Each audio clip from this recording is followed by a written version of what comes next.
Lamine Yamal. We're going overseas. We're going to Spain, Barcelona. Lamine Yamal just broke up with his girlfriend Nikki Nicole. Um, this show is not going to be about football gossip, right? I really don't care about relationships of players and all that.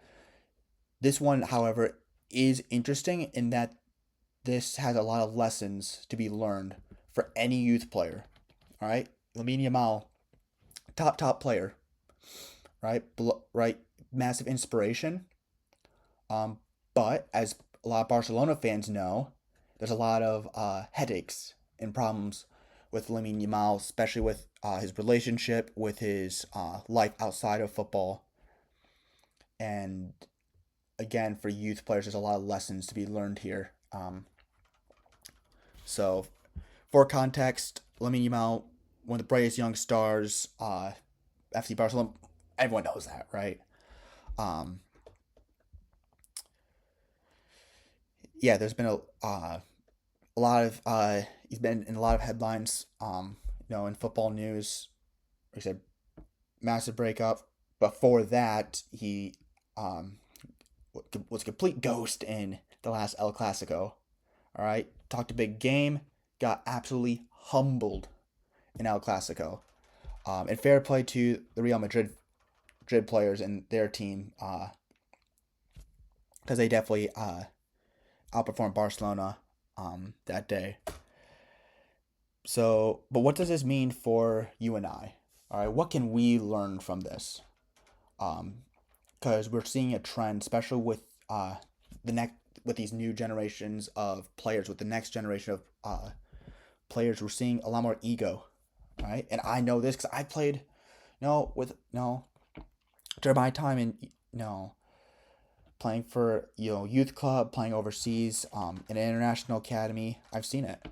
I've seen a lot of young players that have massive ego, like seriously massive ego, right? Why?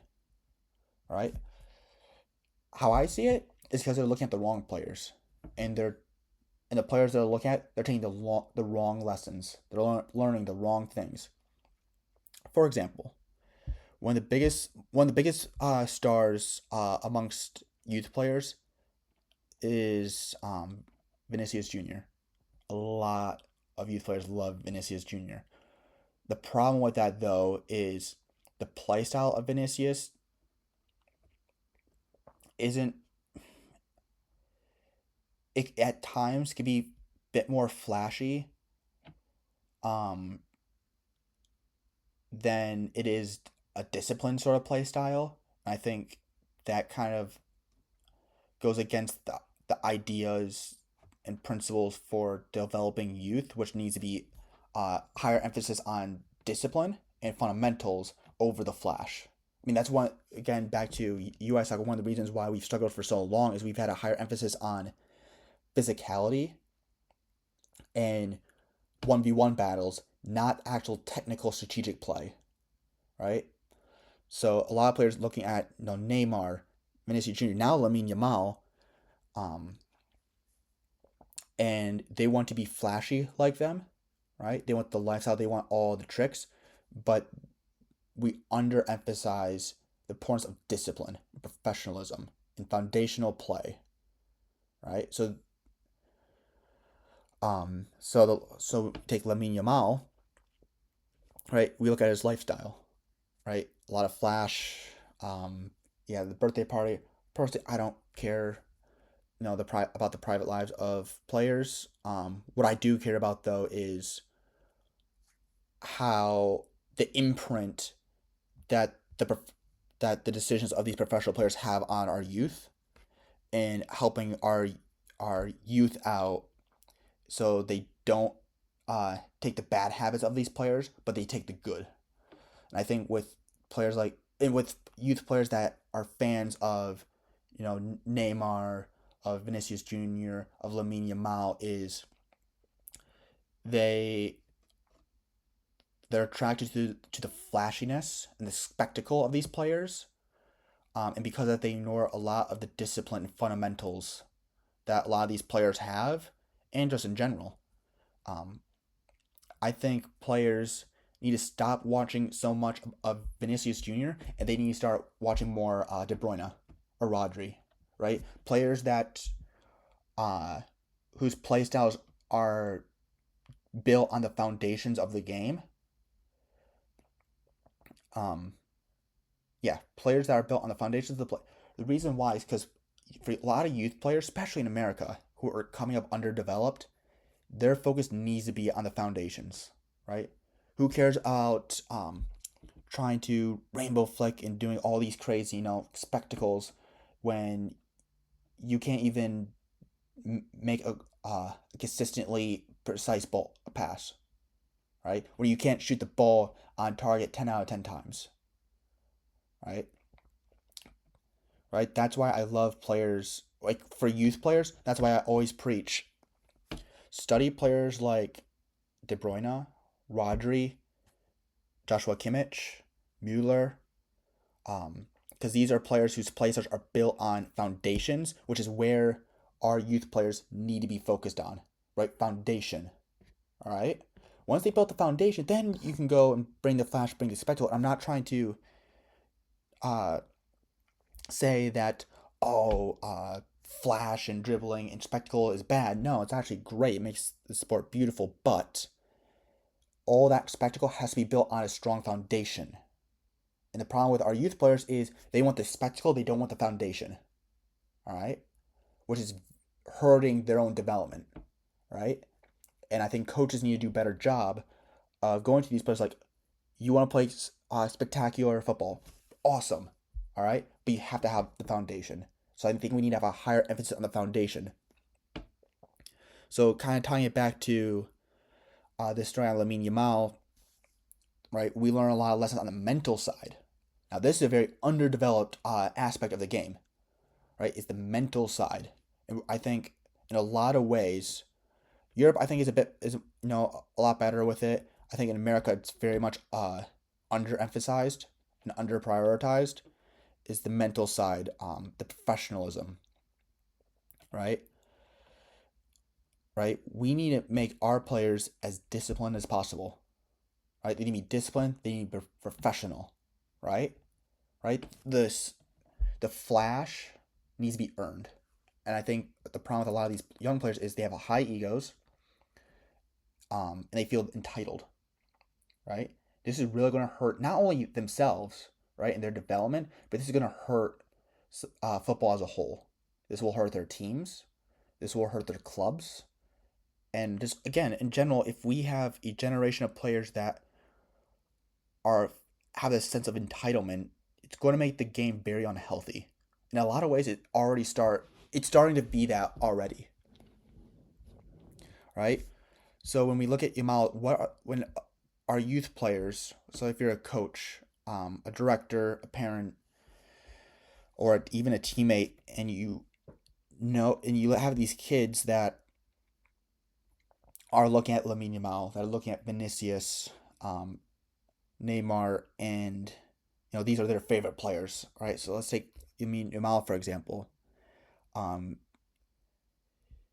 it is important that the lessons they learn is take they learn from the good aspects of these players, but they also learn from the bad, right?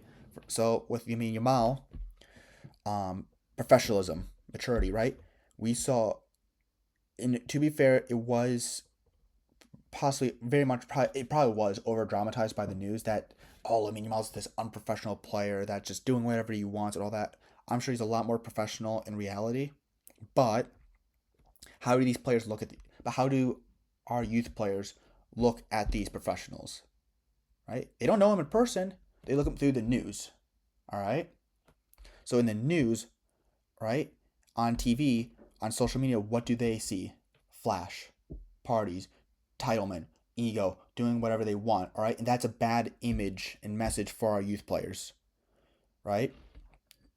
So the true lessons to be learned from Yamal isn't that, oh, it's cool to have extravagant parties. Oh, it's, right? It shouldn't be that it's cool to be entitled to talk a big game and then you go and underperform, right? because you overstepped your limits, right? And then you got humbled, right? It should be, hey, Lamine Yamal got humbled by Real Madrid. That's the truth, all right? A lot of Barcelona fans don't like him, all right? They're they want to love him, but they're very frustrated with him. Right now, he doesn't have the full support of the fans, and the truth is that's his fault. So we need to look at these stories and these things and use these as lessons for our players to teach them the importance of maturity, of professionalism, right? If you want to go play at the professional level, you have to act like a professional. You can't act like a child, right? You can't just have a big ego and do whatever you want. You actually have to put your head down, work your tail end off, all right? And do the right things to get professional, because it is one thing to make it to the professional level. It is a whole other thing to stay there. Take Neymar, for example. He was on top of the world at Barcelona, all right? Had it all. But because he lacked a lot of the professionalism and the discipline, all right, he fell off. Never got the Ballon d'Or, never won a World Cup, went to PSG, right? And nothing, right? So it's right. So once you make it, the lesson has to be, just because you go to professional football, it takes a lot of work, takes a lot of discipline and professionalism. Most teams and most coaches don't want a player with the ego and attitude of Lamine Yamal. They want players with the attitude and professionalism of Thomas Mueller, of Rodri, of Toni Kroos, right? Of De Bruyne, right? Those are the players that a lot of these youth teams and these low level first teams want. They don't want the Lamine Yamals. They don't want that attitude, right? They don't want that ego, right? So if you have the talent, if you want to emulate the skill of Lamine Yamal and the play style, fine. But you have to be grounded in professionalism and discipline and have a strong mentality in order to have such a play style. All right, this is how we need to teach our players. All right, that you cannot, just because you have an idol, this particular player is an idol, and you want to emulate their play style, right?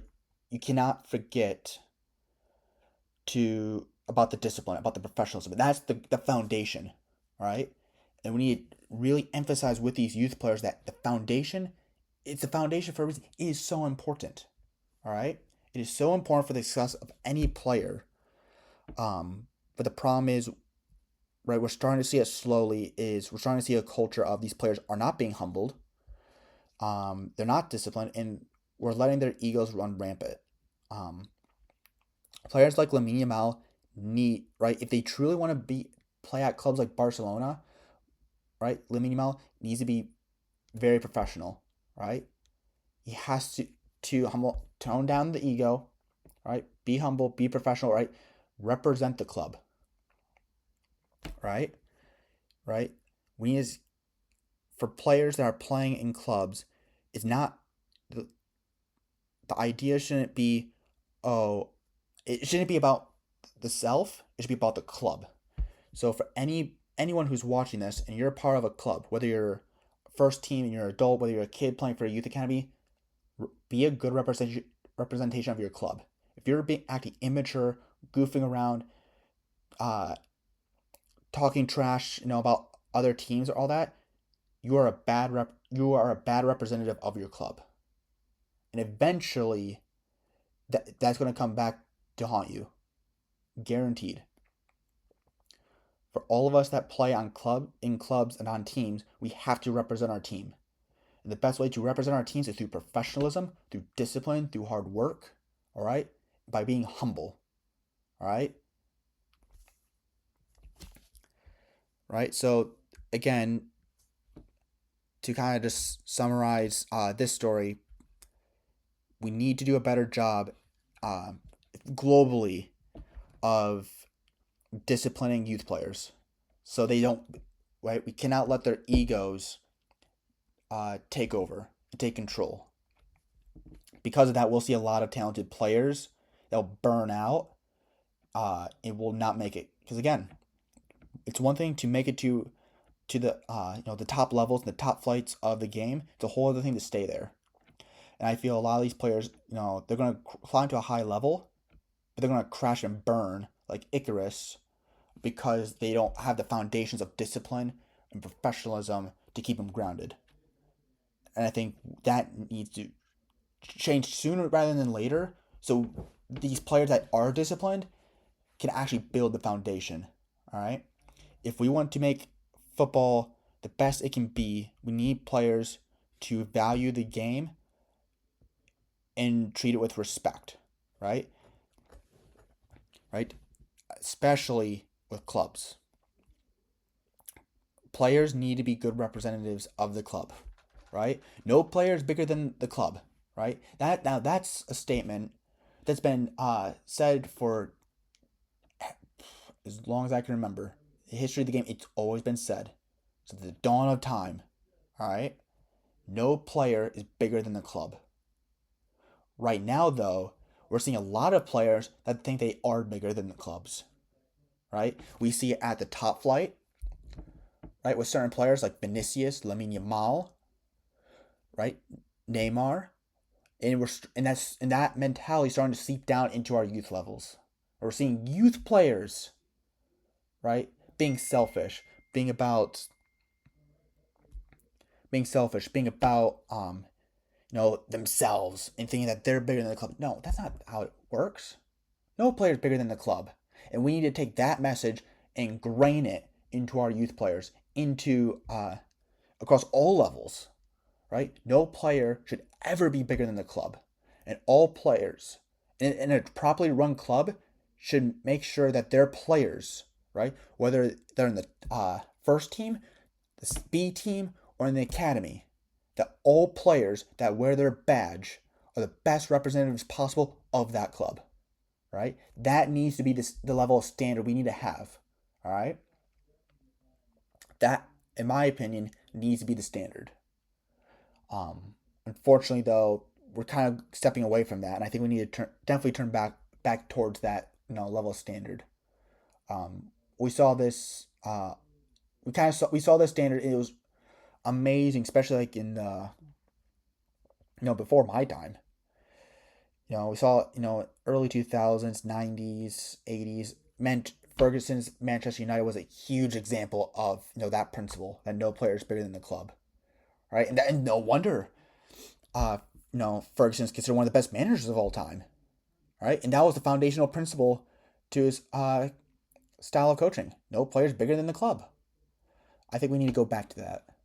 And I think for America, for example, because I'm American, if we can really double down on the foundations, the discipline, the professionalism, right? These kind of fundamentals, I think that would also help our youth system as well. I think a good example of that is Germany, uh, because they do have a lot more standards. It's a lot more focused on the team, not necessarily the individual. And I think that's actually really good, um, because yeah, because like Germany, for example, they don't have many stars, but they always produce great teams. Right? I mean, look at Bayern, 16 games in a row, wins. But they're a very disciplined team. All right, I think for youth players and then U.S. soccer, the message should be if you want to play at the highest level, if you want to compete at the highest level, whether you're a youth player or a club or a entire soccer federation, right? This is a good lesson for even U.S. soccer as a whole. The foundation of greatness is discipline, mentality, hard work, humbleness, confidence, right? To have that balance of humbleness and confidence, and professionalism, right? These sort of virtues, these mental ideas, that's the foundation of greatness. Whether it's in business, baseball, boxing, MMA, uh, Formula One, and even here with football, right? These are the foundations of greatness. And I think we really underemphasize, we don't teach these foundations enough to our youth players, which is why we're seeing an increase in ego and individualism in football. And individual, isn't bad, but it's unchecked in many, many cases. Not always, but in many cases. So I think in order to keep that under control and to keep players as good representatives of the club, to not stray away from that, we need to bring back and start emphasizing and teaching these fundamentals again and these foundations. So that way, again, back to youth players, that these youth players then actually can have the environment to build the strong foundation to then go on and to be successful. Then to go on and then add the flair, to add the magic of the game. But if we look at some of the greatest players of all time, right, the magic is built on top of a foundation. Right, the magic is built on top of foundation. If you are a player with all magic but no foundation, you're really going to struggle in this game, and that is just the truth. All right, you have to have a foundation, and for many youth systems, especially for youth systems that often underdevelop players, right? Because we see this a lot in the cat in our youth ecosystem in America is to when we have players that are underdeveloped and we need to turn that around and start really developing them and investing into them. We need to have that foundation, and build up that foundation for them. All right, because again, to be great requires you to have foundation. Right, you have to. Right, every great athlete, every great player has foundation. Right, discipline of hard work, talent. Yes, talent, skill, but there's a lot of hard work, a lot of discipline, um, and a lot of them are have maturity and professionalism to know how to check their ego and be good representatives of their teams, right? And this is what we need to ingrain into the youth players. Um, so whether it's U.S. soccer or globally, we need to have that shift. And I think it'll be good for the sport. If we can bring back discipline and professionalism and maturity, if we can bring back these sort of virtues back to the game, it'll make the sport healthier, and it's actually going to help the players because then the players will then have the foundation to be successful. Then we'll see more success in the game, and we'll see more players not only making it to the top levels of the game, but actually staying there.